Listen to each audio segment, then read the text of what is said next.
Svetlana Nikolaevna was sitting on a bench with grannies like herself. The friends often got together, especially when it was warm outside.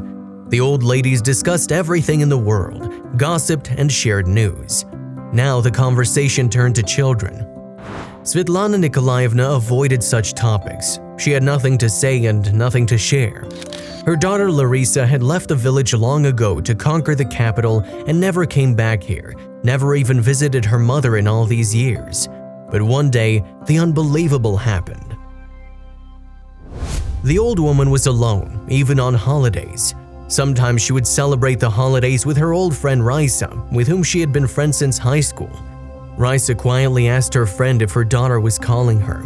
Svetlana Nikolaevna answered no. She looked down and lowered her head. Her friend cautiously asked if she could go and visit her daughter herself, but the old woman sadly replied that she did not even know Larisa's address. She felt lonely and deeply unhappy. She thought that happiness would no longer knock at her door. She used to be a happy wife and mother. Next to her was her beloved husband Vladimir and an obedient daughter. And now she was a widow and an orphaned mother with a living daughter. Every day, the mistress occupied herself with something to do so that she would not think about her loneliness.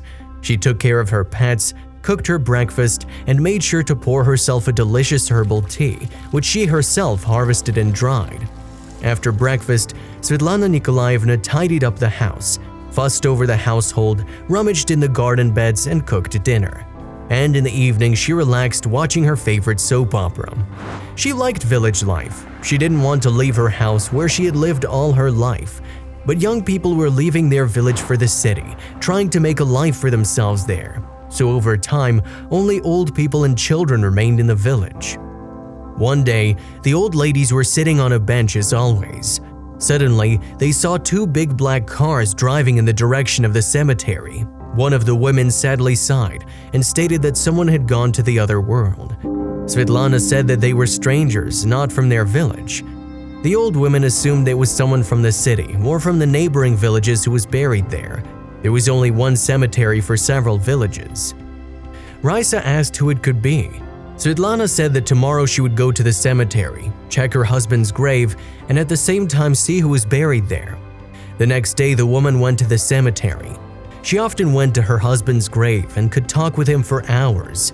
This time she talked for more than 2 hours, sharing her sorrows and griefs. After saying goodbye to her husband, she went home, and then she remembered that she wanted to see who had been buried yesterday. She walked through the cemetery looking for a new grave. She stared at the tombstones, looked at the dates and names.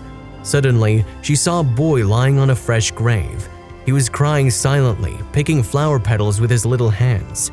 The old woman came closer and saw that it was the same grave in which someone had been buried yesterday. She asked the boy what he was doing here and where his parents were. The boy said through tears that his mother was buried here. Svetlana asked what his name was and where his relatives were, why no one had taken him after his mother's death. The boy replied that he only had his mother. They lived together. But she got very sick. Her acquaintance took the boy and brought him here. His mother once said that his grandmother lived somewhere in this or the next village, and now he would look for her. The boy also said that he had never seen his grandmother and that his mother never went to visit her. He added that his name was Kirill. Suddenly, Svetlana Nikolaevna felt how strongly her heart was beating and her ears was buzzing. A terrible guess pierced her heart with a strong pain. The woman even moaned. She asked what the boy's mother's name was. Kirill answered that it was Larisa. To the last, the old woman had not lost hope that it was just a coincidence, a terrible, absurd coincidence. She couldn't believe that her daughter was buried here. But the boy was a copy of Larisa, so there could be no doubt. It was her grandchild. The woman took him by the hand and took him to her house. There she fed him and poured delicious flavored tea. Then she heated some water and helped him bathe. The well-fed and clean boy stayed home to watch cartoons, and the grandmother went to her friend's house. Larisa was surprised by what she heard. She advised Svetlana to go into town and find out if it was really true. Maybe it really is her grandson. Svetlana Nikolaevna felt in her heart that the boy was a relative. When she returned home, the woman asked Kirill where he lived with his mother. He handed Svetlana a birth certificate with his home address. The baby's mother's name and patronym were the same as her daughter's initials, only the last name was different. Deep in her heart, Svetlana still hoped her daughter was alive. She missed her very much. The address of registration was indicated in the document. The next day, the old woman went to the city and found the right apartment. She rang the bell, but no one opened the door for her. A neighbor came out and told her that the woman who lived here had recently died. Svetlana Nikolaevna said that her daughter might have lived there.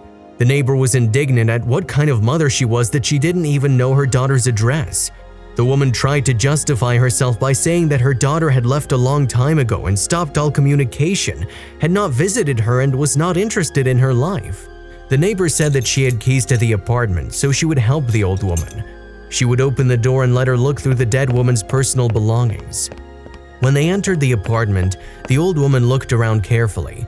She didn't want to believe to the last that her little girl was gone from this world, but when she saw the pictures, she had no doubts. On the night table in a frame was a photo which was depicted her Larisa with her young parents. She finally realized the full extent of what had happened, although her brain refused to believe it. The woman slowly sunk to the floor and shook in silent sobs. Her neighbor rushed to get soothing drops and water, tried to do something to help the poor mother who had lost her baby. The old woman did not know what to do. After a while, she felt a little better. The neighbor did what she could to comfort the poor woman, but her fate was such that she was left alone with a child. Her neighbors all around the building helped her because she'd become a widow at an early age and had nowhere for support. She got her apartment through a will from her deceased husband. Now it has been inherited to Kirill. Svetlana Nikolaevna packed the child's things and took some toys. Near the bedside table, suddenly she saw an envelope, which was automatically put into the bag, and decided to open it at home. When Svetlana returned to the village, Kirill was waiting for her with her neighbor Larisa. The woman gave the boy his belongings and toys.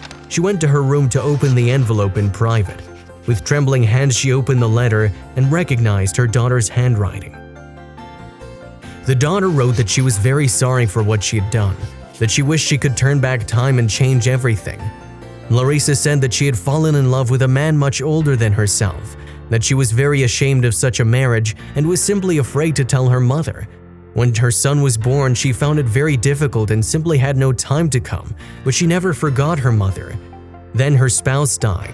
It was very difficult for Larisa. She and her son almost starved as the salary was pitiful. But another challenge came into her life, a terrible disease.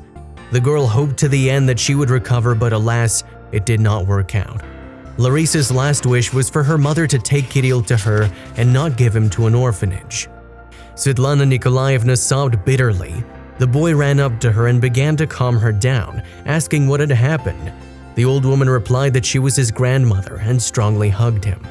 5 years passed. Kirill was one of the best pupils at the local school. He always obeyed his grandmother and helped her. A long-awaited happiness finally came into Svetlana's life. Her house resounded with children's laughter. She had someone to live for. The woman even looked younger.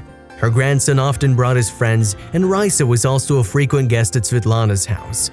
Her dear daughter was not there, but there was a warmly adored grandson. The woman devoted herself to raising the boy, striving to give him a happy childhood. If you liked the video, please give it a thumbs up and consider sharing it with someone who may find it interesting. Thanks for watching, and I'll see you in the next video.